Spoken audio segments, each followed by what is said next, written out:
பூபதி திருநாள் பிரம்மோற்சவம்னு சொல்லக்கூடிய தைத்தேர் உற்சவம் முதல் திருநாள் கொடியேற்றத்துடன் ஆரம்பமாகிறது. பொதுவாக துவஜப்படம்னு சொல்லக்கூடிய இந்த படமானது பெருமாளுடைய அந்த கொடியிலே கருடன் இருப்பதுதான் பெருமாளுக்கு விசேஷம். அந்த துவஜகொடி ஏற்றப்பட்டதுக்கான காரணம் அமிர்தகலசஹஸ்தம் காந்தி சம்பூர்ண காத்திரம் விவித விமல பக்ஷி வேதசாஸ்திரி அச்சிந்தியம் சகல விஷவிநாசம் சிந்தையத் பக்ஷிராஜம். இந்த கொடி ஏற்றப்பட்டால் வேதாத்தமாக இருக்கக்கூடிய வேதேஸ்வரனாக இருக்கக்கூடிய இந்த கருடனுடைய தீட்சண்யம் எந்த அளவுக்கு இருக்கிறதோ அந்த அளவுக்கு சர்வ வியாதியும் சர்வ ரோகமும் ஏற்படாது.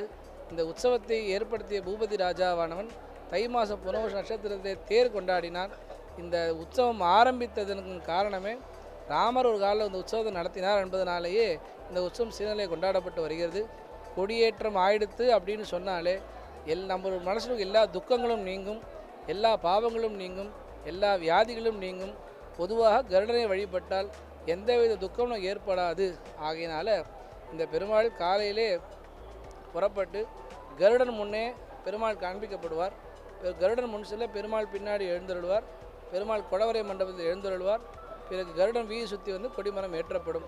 ஆக கொடிமரம் ஏற்றப்படுவது என்பது எல்லாரும் வந்து கலந்துக்கணும்.